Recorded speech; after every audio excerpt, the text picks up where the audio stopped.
It's almost here, guys. 24 hours to the national championship.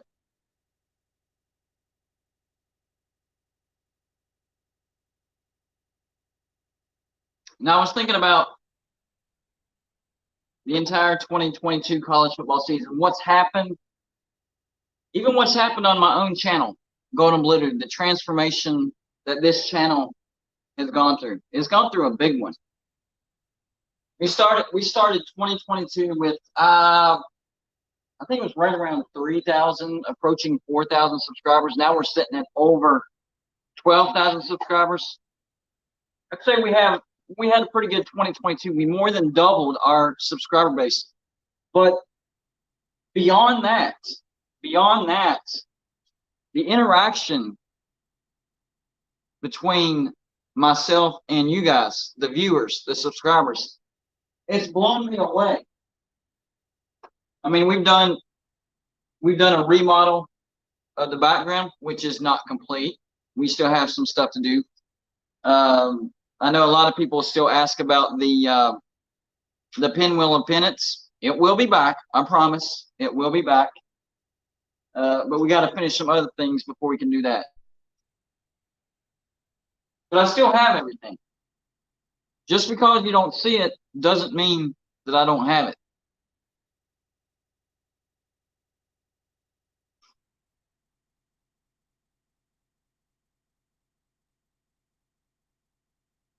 This is incredible. This is incredible.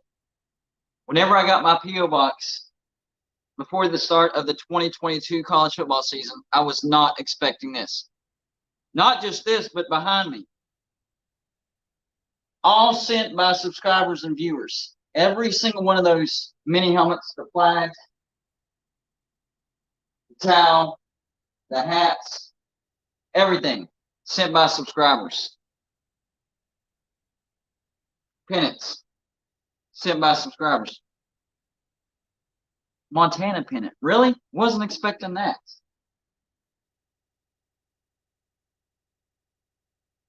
Nebraska, well represented. That's a pennant. I have other things from Nebraska. We have Utah State. Utah State represented. Illinois, Fighting Illini represented.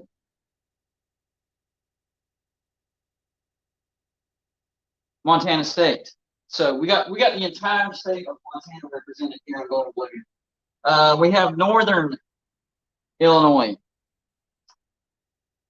Still waiting on Northwestern. Then we have the entire state of Illinois. FIU, one of the smaller schools in Florida, represented here. Louisiana, up and coming. They lost Sunbelt Billy to Florida, but they're still represented here at Golden Blue. Tarleton. I had never heard of this school until this year. Yeah, Tarleton pennant. Didn't see that one coming. Let's see here. Big 12 champs, Kansas State. Well represented. Not just one mini helmet. I had two Kansas State mini helmets sent. Same with Ohio State. I had two Ohio State mini helmets sent. Air Force is represented. Washington, the Huskies. Great season for the Washington Huskies. You guys are represented. FAU, another team in Florida. Miami Hurricanes, another team, state of Florida, represented. Notre Dame. This one's a special one. So, the subscriber that sent this had it for like 30 years. And he loved the channel so much that he sent this in. So this, I will make sure that this is displayed. Got a few more here. We got, this is Pittsburgh State, actually. The Gorillas. I got a mini helmet as well. Never heard of them. Let's see. We got Colgate. I also have Virginia and Liberty that was sent to me recently. Boston College. I mean, just a lot of different stuff. We got Texas Tech, Oklahoma. Check this out. Not just BYU, but BYU Golden Blue. That is freaking awesome. Amazing. The reason I said all that was one of the fan bases that's, I'd say, at least top 10 as far as represented here on Going Unblued is Georgia, who's in the national championship. Nothing. I haven't got anything from Georgia. What's going on? So I got the TCU name on it. This was a hat that was a friend of mine gave it to me probably like 2 years ago that I had. So I do have you represented, but nothing from the actual fan base of Georgia.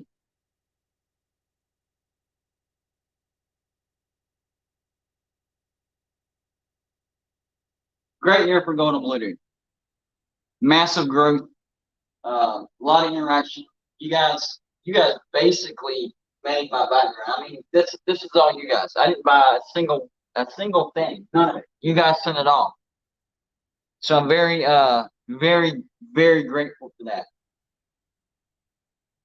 Who thought the TCU was going to be in the national championship? Not me. Whenever you have a college football YouTube channel, one of the things that we all do, I don't care if you're a Georgia fan base YouTube channel, West Virginia like myself, Ohio State, Oklahoma, doesn't matter, Miami. One thing you do are preseason predictions. You're going to win some and you're going to lose some. If y'all watch my preseason predictions, you know that for the most part, I do hit my preseason predictions. For the most part. For the most part. But there was one that I absolutely missed. 100%. Complete opposite of right. I couldn't have been more wrong. And that was TCU. I predicted and I went back and looked at the video footage because I made a video, it was either yesterday or the day before, where I said, I predicted TCU to finish near the bottom of the Big 12. Maybe I predicted them dead last. Well, I went back and looked at the video. I predicted TCU to finish dead last in the Big 12. Dead last. I think my final record was like either 3-9 or 4-8. What happens? They finish the regular season undefeated. They do lose to Kansas State in the Big 12 championship, but then they upset Michigan in the first round of the playoffs, and now they're playing for a national championship against Georgia. That is the most wrong I have ever been about any prediction since I've started Going Unblued. Couldn't be more wrong. I was also the two teams that I was the most wrong about this year in the Big 12, TCU and of course West Virginia. I thought West Virginia was going to be much better. We made a lot of good moves in the offseason for the offense, and that was the big thing with West Virginia. Our offense was terrible. We didn't have a decent offensive coordinator. We went out and got Graham Harrell, right? That attracted JT Daniels. There was hope. Yes, the transfer portal did hurt us, but it hurts us every year. That was normal. So as a West Virginia fan, the entire West Virginia fan base, we expected the defense to hold its own and our offense to be better. And for the first 4 games, our offense was better, but there was a glaring fact, and that fact was our defense was not very good. And then after game 4, even the offense started to change. And what I found out is Neil Brown didn't like how Graham Harrell was calling offense. So he started meddling, started putting his input in more. I'm telling you, that Pitt game, that 4th and inches that we should have went for, that was Neil Brown's decision. That was not Graham Harrell. Graham Harrell had a play ready for that. So, yes, I was completely wrong about West Virginia because I didn't know our defense was going to be absolute trash. It was garbage. And then after game 4, our offense turned into garbage. Who knows what will happen as far as the Big 12 and West Virginia goes? Do we get to a bowl in 2023? I don't know. If we do, it's going to be by the skin of our teeth. 6-6, 7-5 if we're lucky. So whenever I started Going Unblued, the reason I started it is whenever I watched YouTube, and it was my brothers that really pressured me in a good way, not in a bad way, peer pressure, whatever. It's just like, we know you're obsessed with college football, man. Pretty much every conversation that you have eventually leads to college football. You need an outlet. I'm like, man, I don't want to be in front of a camera. I'm afraid I'll stammer, stutter, trip up, make a ton of mistakes. Don't want to do that. I'm like, man, check this out. And they showed me Uncle Lou. They showed me Pigskin Pete. They showed me Coach Coop. I'm like, these guys are just being themselves. And I was like, all right, so who's the biggest West Virginia fan base YouTube channel out there? And I looked and I looked and I looked, and I'm like, man, West Virginia's not really represented at all. I didn't see one YouTube channel, not one West Virginia fan base YouTube channel that had at least 1,000 subscribers when I started this channel. Not one. Now I know that there's at least 5. Me and Kuz's Corner, we're leading the way. I'm not sure if he's hit 5,000 yet, but he's getting close. He's getting close. We've hit 12,000 here. I know I believe it's the Country Roads webcast that's hit 1,000, and Jordan, I think he's hit 1,000. Not sure. He's at least close. There's 5. I can't remember the other 2 off the top of my head. 5 West Virginia YouTube fan base YouTube channels. The problem is, the moment that we give West Virginia a voice, the moment that we put a light on West Virginia is the worst it's been in 30 years. This is the worst that West Virginia has been in 30 years, and it happens right when we start giving West Virginia a presence on YouTube. But the thing is, our channels are still growing, so that encourages me, because it's easy to grow a YouTube channel if the team that you're pulling for is doing good, because you're going to get suggested more. You're going to be talked about more. People are going to search your team more. So the fact that these West Virginia YouTube channels are growing in the middle of some of the worst West Virginia teams you've ever seen in your entire life, that is very encouraging. So hopefully we can turn it around, and then we'll really see what we can do. We will see how much we can grow as far as how fast we can grow in a single year. If that's going to happen, I don't know. Next year, 5 years from now, 10 years, we can't rely on that. So I just wanted to thank everybody for your support, because we shouldn't have grown like we did. I'm just going to be honest. We should not be sitting at over 12,000 subscribers right now, especially if you look at just how bad West Virginia is right now. We shouldn't be as big as we are. So I wanted to thank you guys. You guys deserve a shout out. By the way, I still have like let's see. I still have like I'd say 25 or 30 of my golden blue koozies. So if you want one, absolutely free. You don't even have to pay postage. Just email me your address and I will send them to you. My email address is refsuck@gmail.com. That's spelled refsssuk@gmail.com. I think I have 3 more that want some. So if you get yours in the next couple of days, I'll send those out with the other 2. So I think there's like 25, 30 remaining. Absolutely free. You don't even have to pay for postage. So you guys have blown me away. The support, all the stuff you sent me to represent your team, the growth of this channel, the interaction that you guys do with us, it's amazing. So I'm looking for a great 2023. I think we can double our subscriber base again. Well, last year we more than doubled, but now that we're at 12,000, that's a bigger number. I think we can get to 25,000 by the end of the year, but it's still going to take a lot of work and a lot of word of mouth. And I know I put out a lot of conference realignment talk, but we'll talk about other stuff as well. But tonight it's about the national championship. Nobody expected TCU, even TCU fans. I've talked to a lot of TCU fans, and it's not a huge fan base, but there are some TCU fans out there. I had a TCU fan send me the TCU mini helmet. There was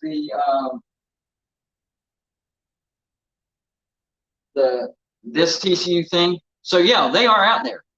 The TCU fans are out there. But even the TCU fans that I talked to, as far as their expectations for this year, they were expecting maybe a 7-5, 8-4 if things went their way. TCU did have talent coming back. The reason that I picked TCU to finish dead last in the Big 12 is I thought TCU was going to have an identity crisis in 2022 because you got to realize they just fired Gary Patterson. I really don't know how long he was there. He's like 20, 25, maybe 30 years. He was there for a very long time. And he built TCU from the ground up, from the Mountain West to the Big 12 to having a lot of success in the Big 12. And in a couple of videos that I did, it surprised me that TCU was the third winningest Big 12 team since they entered the Big 12. So maybe it shouldn't surprise us that they're having the success that they're having. My point was Gary Patterson was TCU. When you thought TCU, you thought Gary Patterson. And Sonny Dykes, he had decent success at SMU, but nothing that would have suggested that he was going to take TCU to the national championship. So, no, I didn't see TCU making the national championship, and the TCU fans that I talked to, they didn't either. 7-5, 8-4 at best. I thought they were going to have an identity crisis. I thought this was going to be a transition period, and I was very, very wrong. Very wrong. On the flip side, for Georgia, I had Georgia getting to the SEC championship, possibly making it to the playoffs. I didn't have them going undefeated. I had them going either 11-1 or 10-2. I thought South Carolina had a chance to upset Georgia. I think I predicted South Carolina to finish 9-3, and luckily they beat Tennessee and Clemson to finish the season. So they finished 8-4, which made my prediction seem halfway decent. But I did not see Georgia going undefeated and being as dominant as they are, because you look at what they lost from last year's team, and it was a lot. And I'm not just talking about, transfer portal or low round NFL talent. I'm talking about first round talent on the defense. The defense looked completely different. And yes, the defense did take a step back like I thought they would, but it's still pretty dominant, allowing 12.8 points per game. And I know they allowed, 41 against Ohio State. Ohio State has a really good offense. I'm sure TCU is going to put a lot of points on Georgia's defense. It's not historic like it was last year, but it's still really good. It's the offense that really blew me away. I didn't see Georgia's offense taking this big of a step forward. Stetson Bennett, you know what?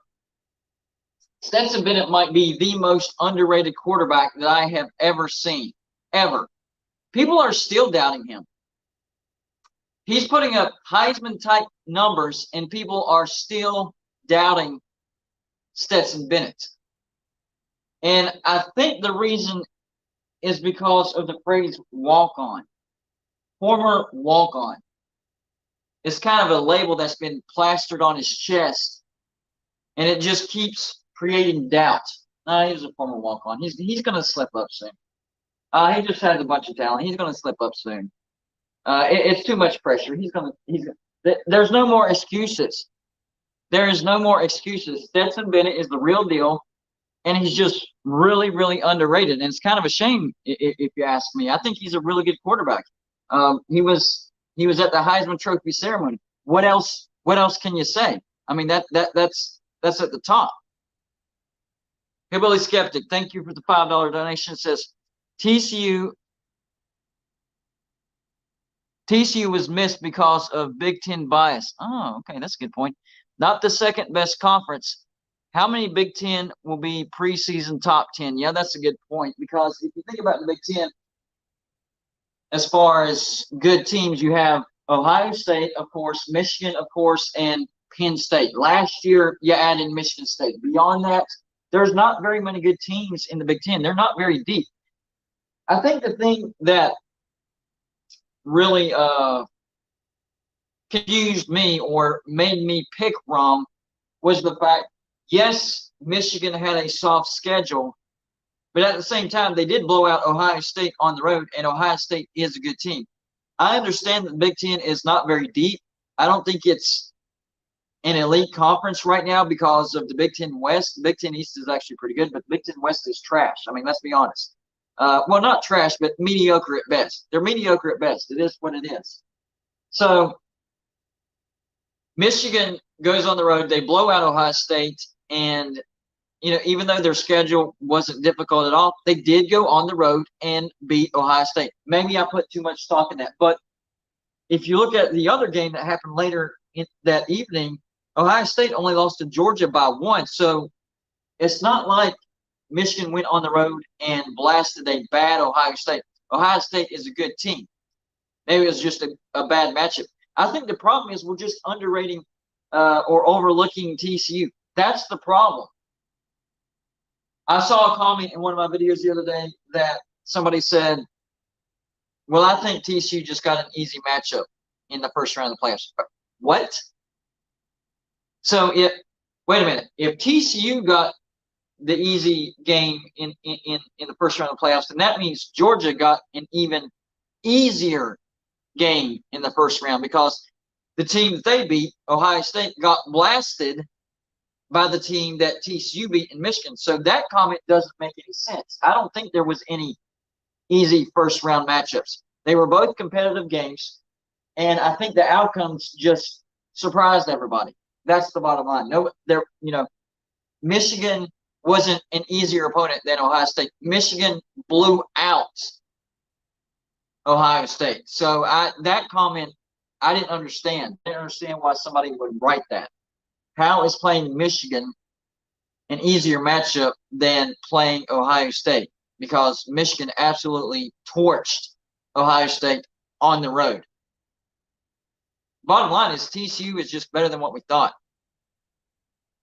And I am in the majority. I do not give TCU much of a chance to beat Georgia, but it shouldn't be that way.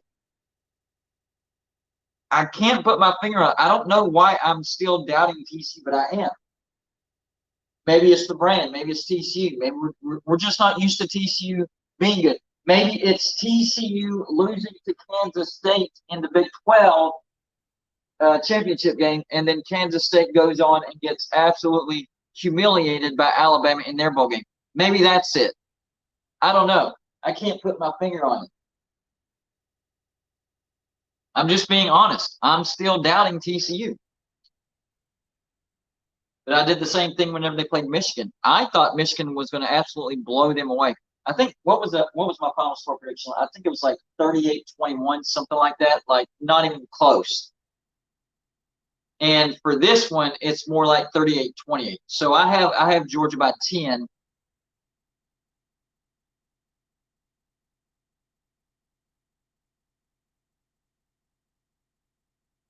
I think the biggest thing with Georgia though is the experience. I'm still leery that the moment might be too big for TCU. Now the first round wasn't too big, but the Big 12 championship was. They lost to Kansas State. Is that going to repeat itself? Are we going to see the TCU that we saw against Michigan, or are we going to see the TCU that we saw against Kansas State? I think that's the biggest question that everybody's wanting to ask right now.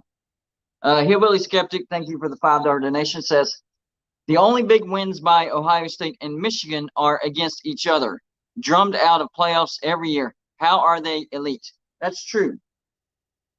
I can't disagree with that. The Big Ten, I do think the Big Ten gets overinflated. I'm still sticking with my opinion that I don't think Ohio State deserved to get in. Now, did they prove that maybe they were one of the 4 best teams in the nation? I do think they proved that. But as far as actually deserving to get in, I can't say that they did because they didn't even win their own division. I mean, they got blown out at home by Michigan.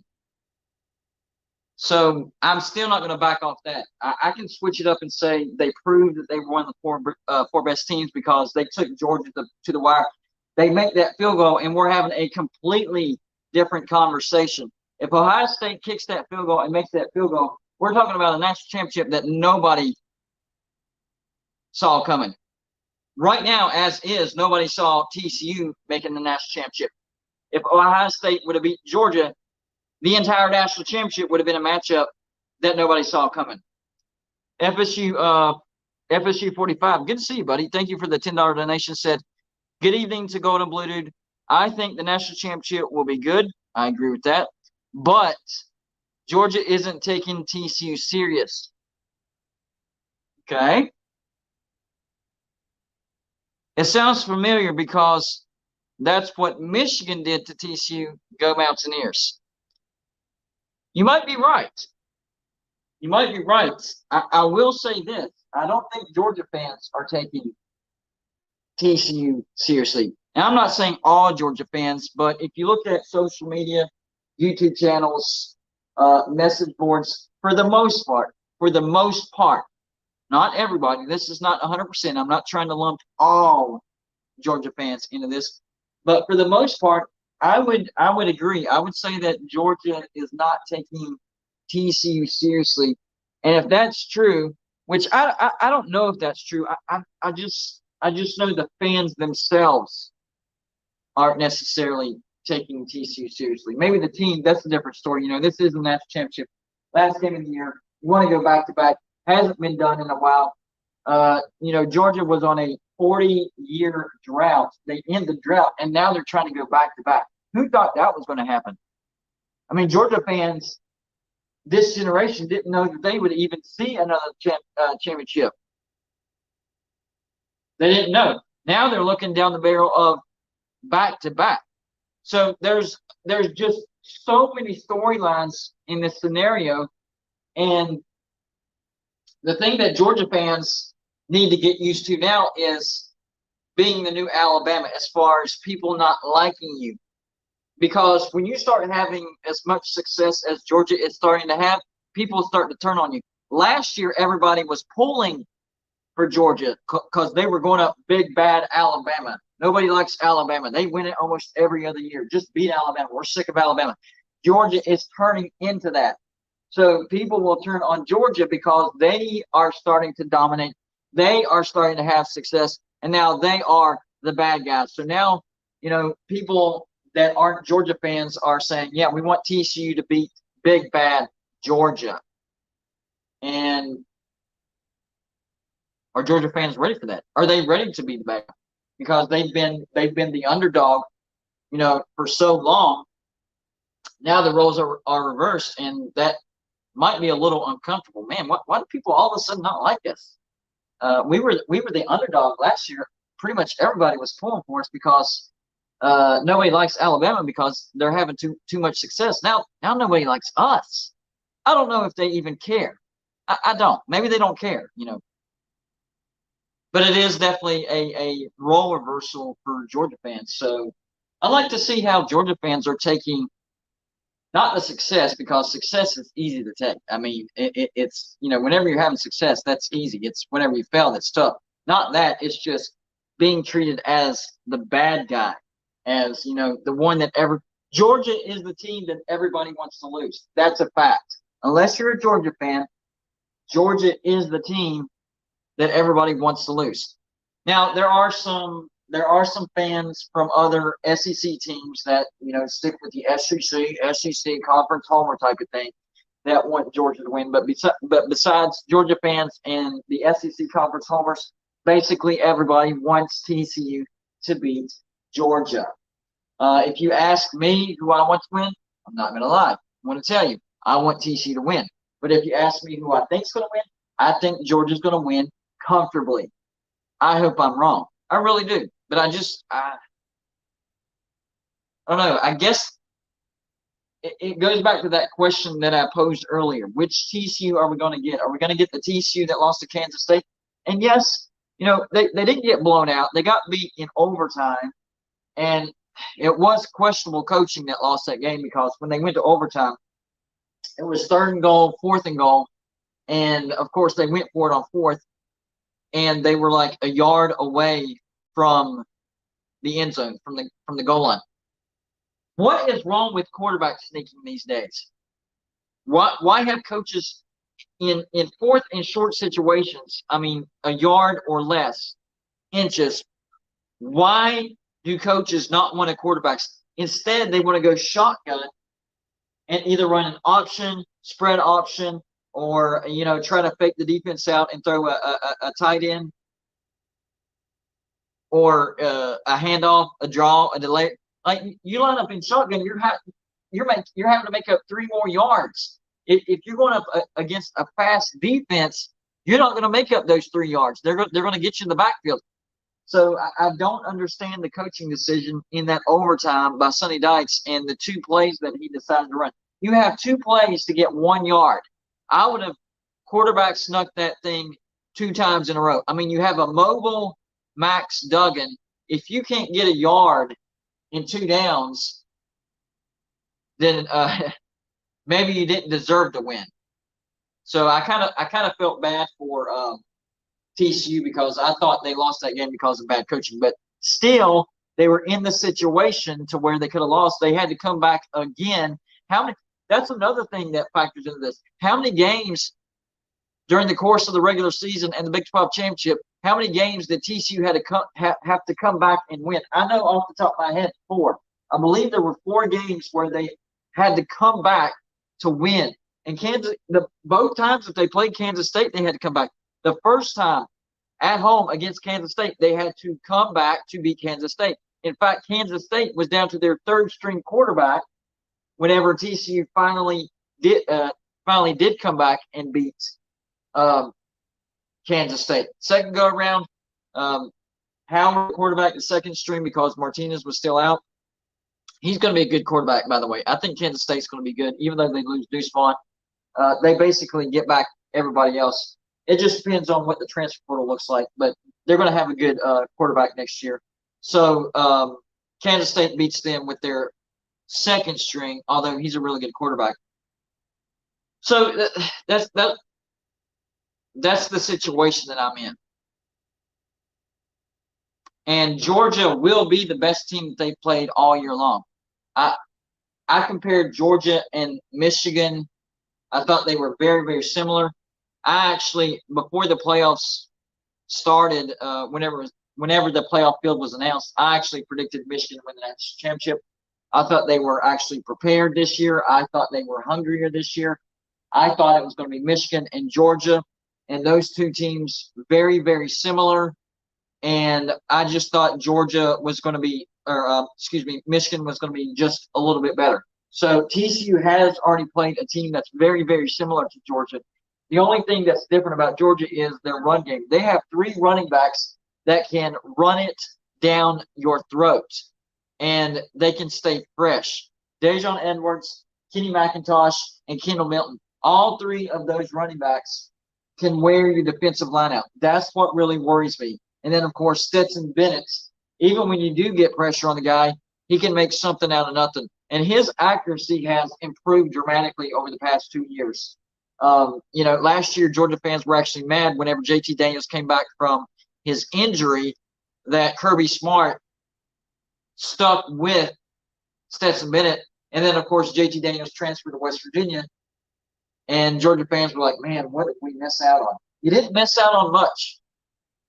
Kirby Smart actually made the right decision. It's crazy. The situation with Georgia is crazy. They have passed on several elite quarterbacks. The quarterback that transferred to Ohio State, and then JT Daniels. So that was the biggest knock on Kirby Smart, passing on elite talent and sticking with guys that, he's taken a special interest in and is developing. Looks like he made the right decision. They won the national championship last year, and they could go back-to-back this year.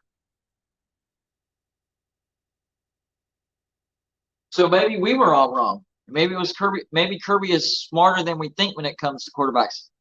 Proof is in the pudding. Georgia's back in the playoffs, back in the national championship, 1 win away from going back-to-back.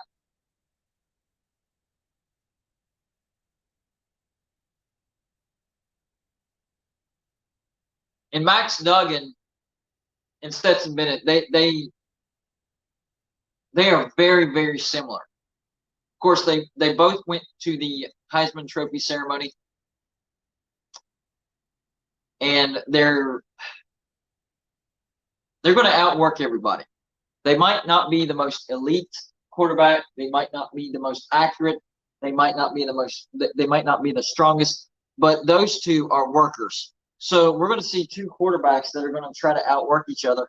And if Max Duggan can keep from getting totally exhausted because he's going to have to put this game on his back. Stetson Bennett's not going to have to do that.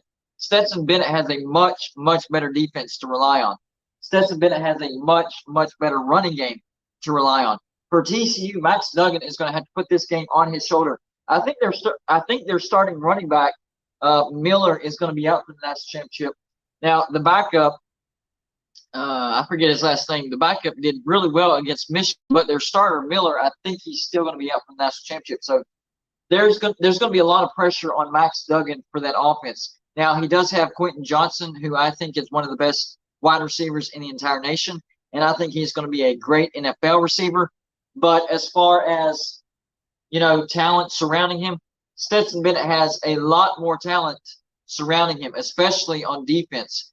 I will say that TCU's defense has gotten better as the year has gone on. Surprisingly, I thought early in the year that, honestly, I thought the refs were letting TCU's defense get away with a lot early in the season. As I've watched them, as the season has progressed and I've watched this defense, they've actually done a lot better as far as not playing that way.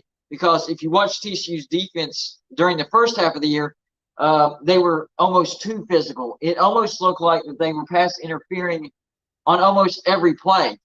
And the refs would call it in the first quarter or so. Then it got to where I guess the refs were like, well, if we call it every time, then we're going to be throwing a flag on every play because they do this every play. Maybe this is just normal defense for them. That was my opinion of the TCU defense. It looks like that they're playing much cleaner, but still physical. That's the thing about TCU's defense. They're not as skilled. They're not as athletic as Georgia's defense, but they play really, really tough. So I'm interested to see how that holds up against the Georgia running attack. I think they'll be able to.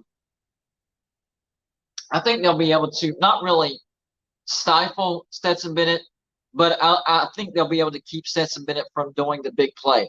If they can avoid that, they'll have a chance. My worry for TCU's defense is against the run game. I think that's going to be the difference in this football game.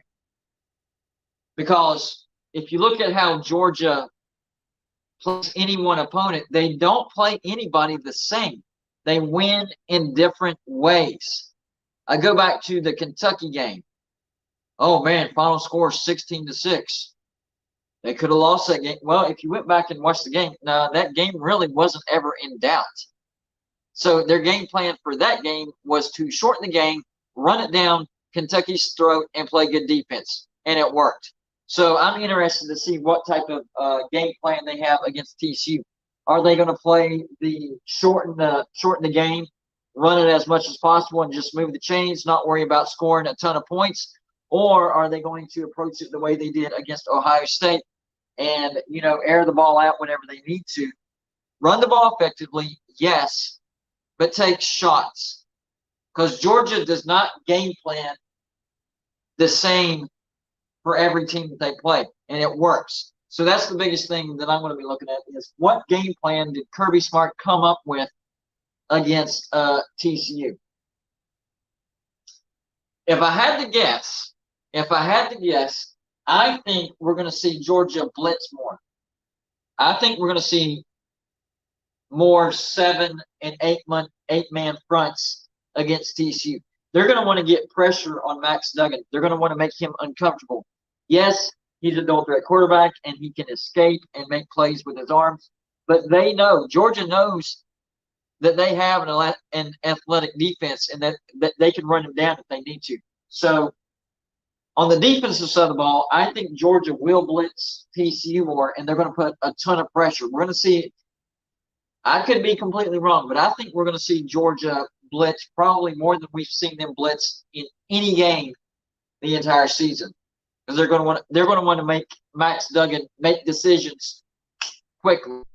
So on the defensive side, I think we're going to see Georgia blitz a lot more. On the offensive side, I think it's going to be a combo of things.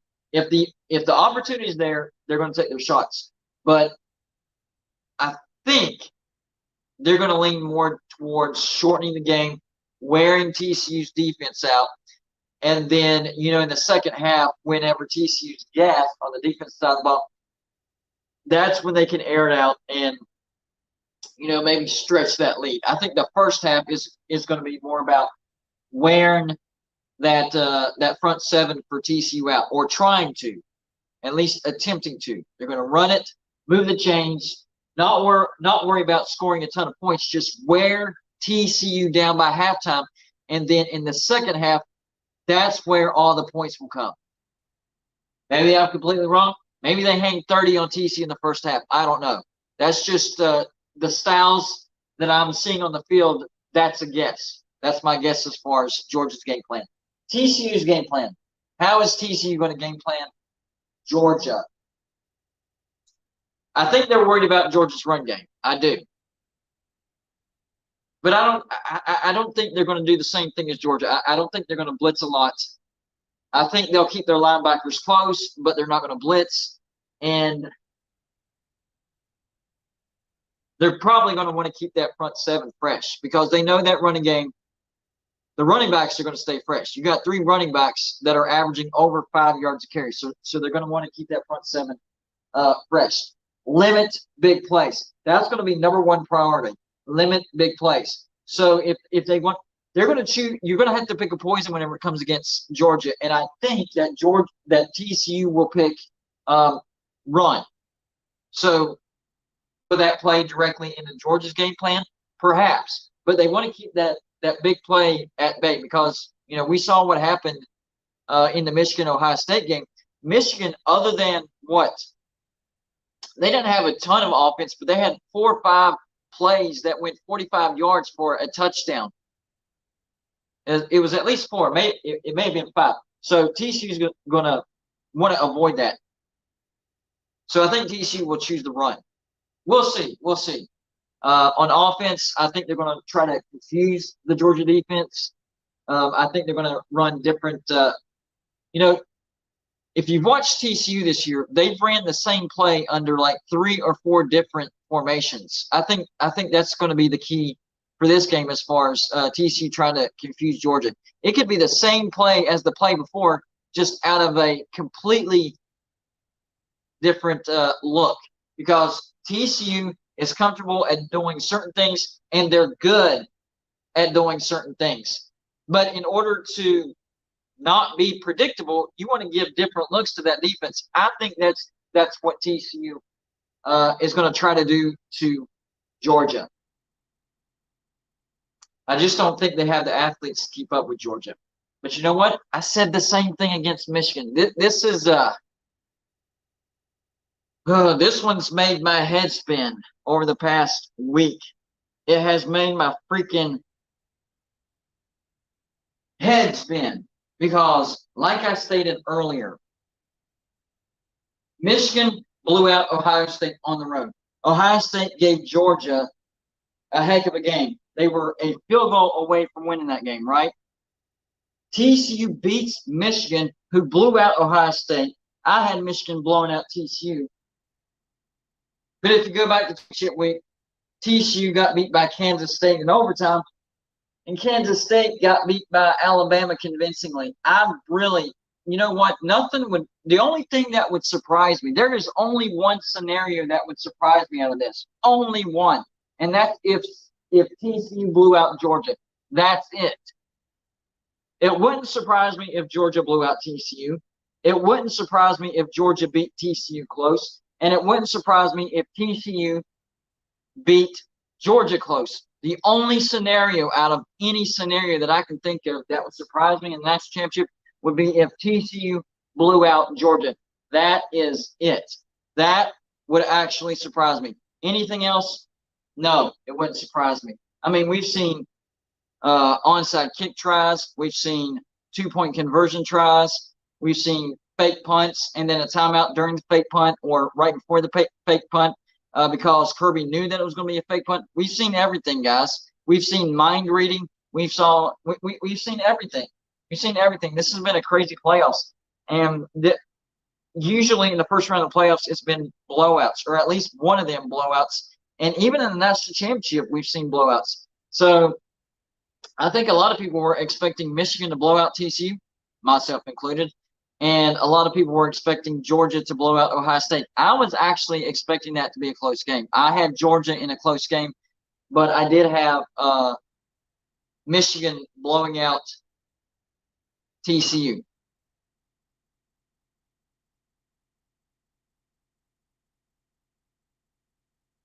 Georgia fans that are in the comments section, number one, is there anything about TCU that scares you? If there is, what is it? Because every Georgia fan that I've talked to, there is nothing about TCU that scares them. People that are not Georgia fans, is there something that Georgia fans should be scared of? Because so far, I haven't heard anything. Georgia fans very confident, as they should be. That's not me trash talking. I'm not trash talking Georgia for being confident going into the national championship. I'm actually confident that Georgia's going to beat TCU. I have Georgia winning by 10, 38-28. I'm just curious. Are they worried about anything? Is there any matchups that they see that they're like that one? What about Johnson versus Ringo? Any Georgia fans concerned about that matchup?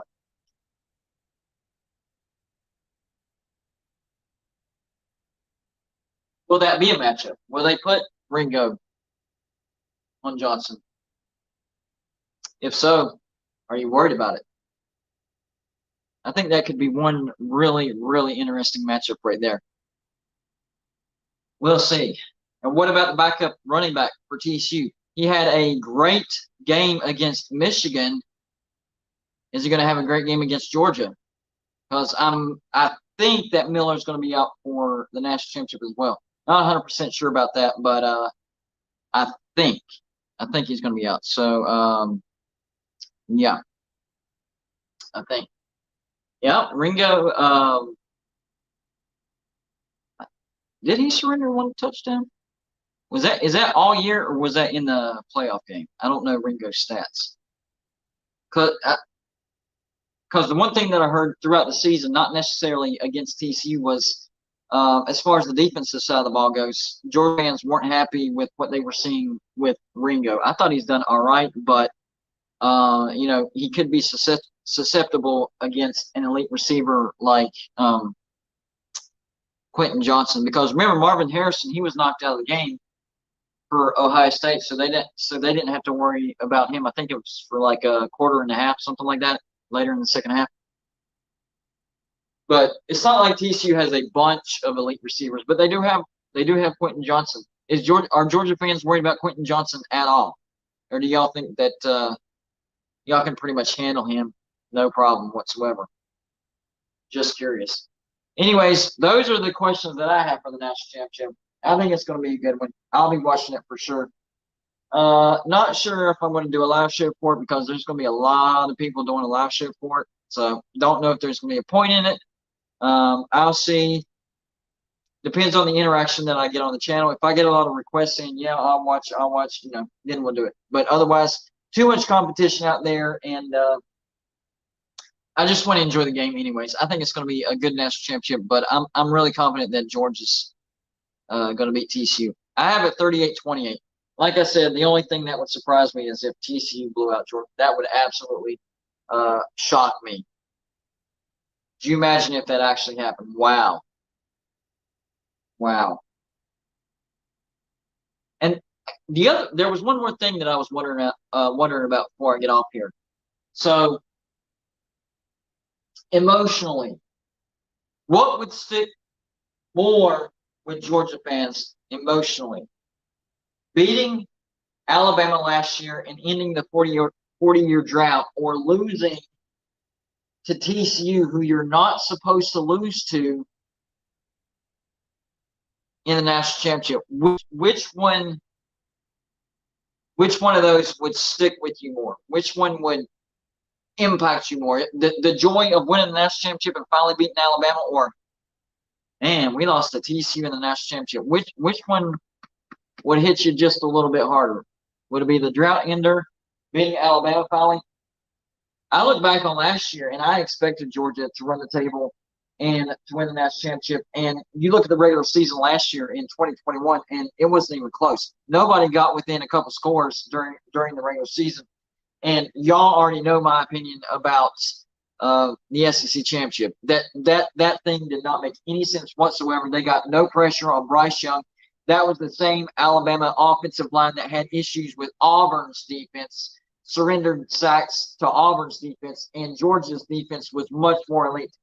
That entire game did not look right. It looked like, now whether it actually happened or not, this is just my opinion going by what I saw. It looked like Georgia laid down for Alabama to get into the playoffs. Because once the SEC championship was over with and playoffs rolled around, what happened? Georgia rolled Michigan and Georgia rolled Alabama. So last year's team was historic. I expected Georgia to win a national championship comfortably. I said Georgia was going to win by double digits and that Alabama would fail to reach 20 points. I called both of those. So I think last year was more expected. This year, it's also expected that Georgia will beat TCU. So would it be more shocking, or would it affect you more what happened last year, finally beating Alabama, ending the 40-year streak, or if Georgia lost to TCU?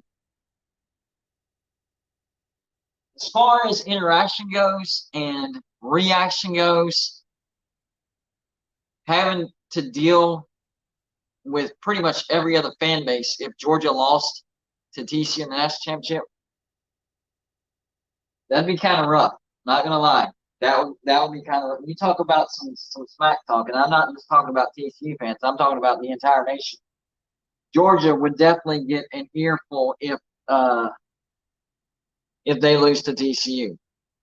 That's why I wanted to ask that. Which one would impact you? You know, overall, was it last year's win or if you lost to TCU? To me, and I'm not a Georgia fan, but looking at the situation, probably losing to TCU because that's not expected. Last year was kind of expected. I know it was still a hump. It still had to happen, but everybody expected it to happen, just like everybody expects Georgia to beat TCU this year. HR Picking Stuff says TCU 42, Georgia 27. Yes, that would definitely shock me. That would be crazy. Absolutely crazy. 24 hours from right now, the national championship will be going on. Time is ticking, guys. Hopefully it's a good one.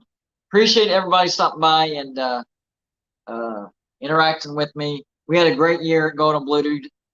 Great 2022. Here's for a great 2023. And we have it's a lofty goal, but I think we can reach it. 25,000 by the end of 2023. We can't do it without your help, though. There is no Golden Blue Dude without people like you watching. Shout out to Hillbilly Skeptic and FSU 45 for their donations. Appreciate that. It's donations like that help us keep doing this full time. Appreciate you guys. Had a fantastic year. Here's to a great 2023, and here's to a great national championship. And hopefully I get my laptop back because I'm having to record this on my phone. What happened? Just in case y'all didn't know what happened to my laptop, for whatever reason, the charging port broke. I don't know how it broke, why it broke, whatever, but it broke. It is under warranty. They didn't give me a loaner. I was expecting a loaner, but I didn't get it. It is under warranty, so it will get fixed. Hopefully it comes back sooner rather than later. But this is why I haven't been able to do a lot of live shows, because I do regular videos during the day and it uses up a lot of battery. And by the time it's time to do a live show, I don't have enough battery to do a live show. So that's why we haven't been able to do a live show. Today I was able to do videos earlier in the day and charge it the rest of the day. So we were actually finally able to do a live show. So hopefully we can do more of that. Anyways, appreciate you guys. National Championship tomorrow, guys. Let me know in the community. I'll make a post in the community, and y'all let me know if I go live tomorrow, if you'll watch or not, and we'll decide if we're going to go live. Y'all have a good rest of your weekend, what's left of it. And let's have a good national championship tomorrow.